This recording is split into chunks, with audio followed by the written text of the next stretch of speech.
Imagine the situation of a father of 3 children who gets diagnosed with terminal cancer, and his doctors tell him that he only has about 3 to 6 months to live.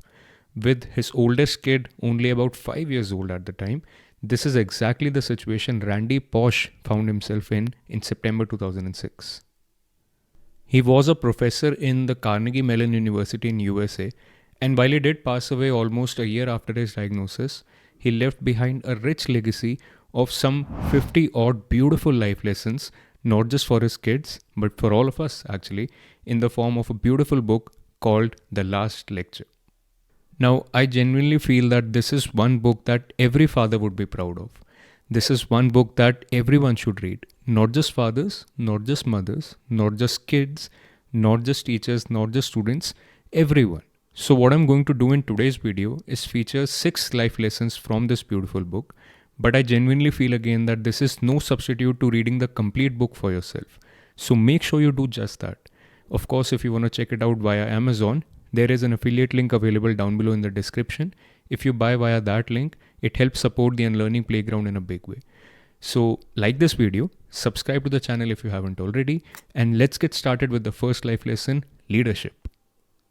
Think about it. There are so many people in the world today who are leaders, maybe in their jobs, in politics, in religion, etc., who genuinely feel that as soon as they assume a position of strength, it is actually a part of their job to run people over.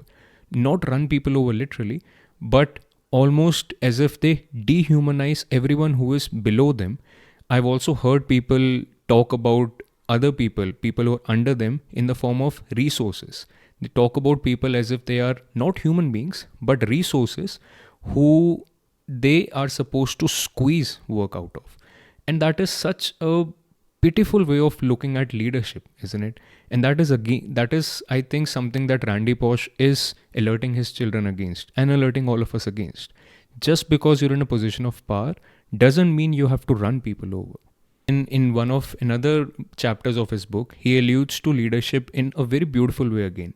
He says the job of a leader is counterintuitively not really being the smartest person in the room. It's not about being the person in the room who knows every single detail of every single thing that is being done. Of course, that is not the case. Rather, being a true leader is about knowing what you do not know, putting your ego aside, and letting the people who know how to do the job, who are supposed to do the job, to do the job. If you're in a corporate job right now, just imagine how much time would you save in your meetings. Just imagine how much time so many people would save throughout their day if only the leaders would step aside and stop interfering in the actual job that is supposed to be done. I don't mean step aside as in step away from their roles completely, but step away from the real work that is being done by real people who are doing the groundwork. So if you are a leader in your workplace, or if you are someone who's about to become a leader, or if you're someone who aspires to be a leader, make sure you keep these 2 things in your mind. Next, let's talk about feedback. Now, Randy Pausch wrote this book in 2007, I guess, so that was some 17 years ago. But he says that kids these days are so coddled up and are not even given feedbacks right now. Tell me about it. But what he says is that almost all the real growth that he experienced in his life, almost all the real growth that made him the man that wrote this beautiful book, he says it was almost all attributed to the real feedbacks, the real genuine critical feedbacks he would receive from his coaches, from his teachers, from his parents, from his friends, from his wife, etc. And therefore he says feedback matters. In fact, he goes on to say something extremely beautiful and extremely potent. He says, if you're screwing up and nobody tells you anymore, that means they've actually given up on you. So that's such a double-edged sword, isn't it? It tells you that you can judge your relationships from the quality of feedback that others give you, but it also tells you that you're also supposed to be someone who gives high quality feedbacks to people that you care about. That is so beautiful, isn't it? Now, I would honestly want to add a little disclaimer here. I genuinely feel that feedbacks are important, but it's not like you should listen to every single feedback that you receive. I mean, to put it crudely, do not really pay heed to feedbacks from people you would not want to exchange lives with. Because there are so many people who give feedbacks as if they know what is better for you. And It's not always the case, honestly. But having said that, feedback matters. So no matter what, no matter who says what, take it and put your ego aside and try to see whether that actually genuinely applies in your life, whether it can genuinely take you towards a higher self that you want to become and incorporate into your life. It's a win-win scenario, isn't it? That is something to think about. Next, let's talk about some optimism.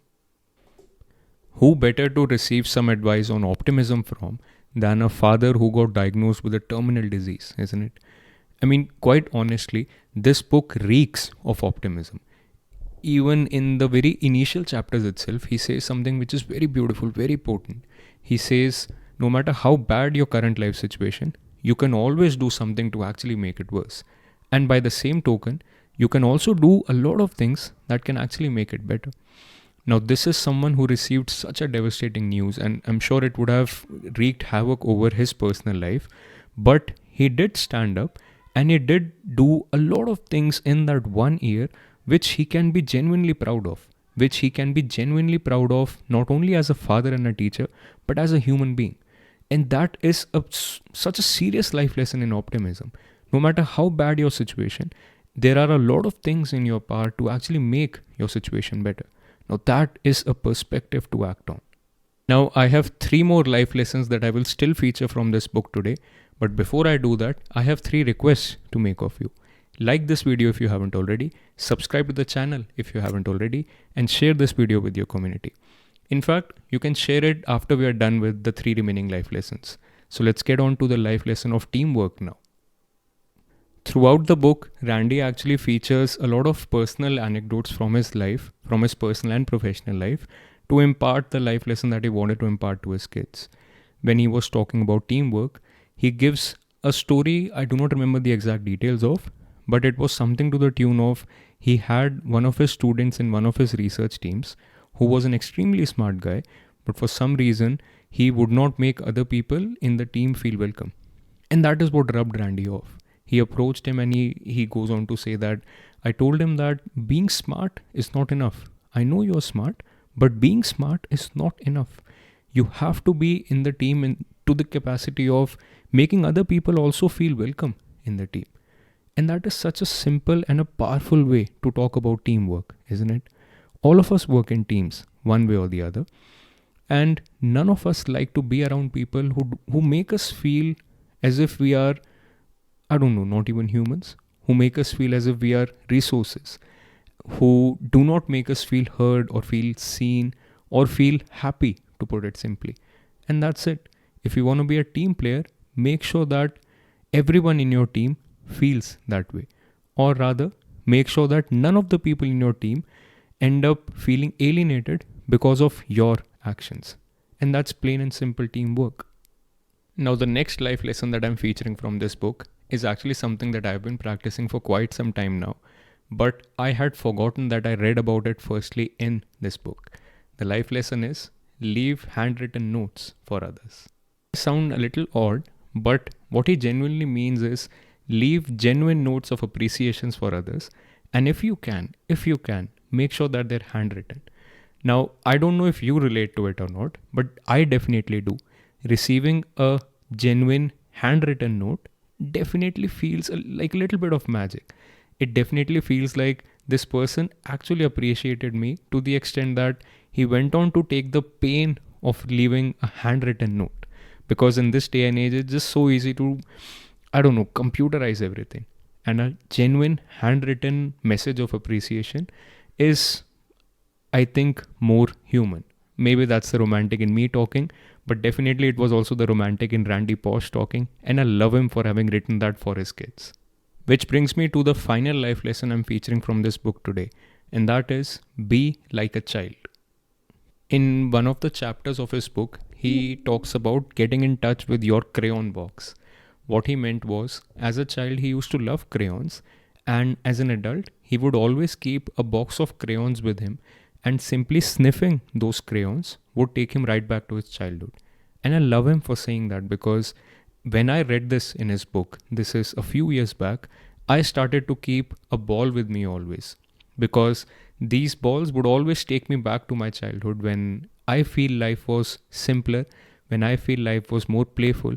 And sometimes as an adult, when your life situations tend to get a hold of you, and that happens with all of us, I think something like this, something that can take you back to your childhood, definitely helps to give a clearer, simpler, and maybe sometimes more spontaneous and playful perspective of life.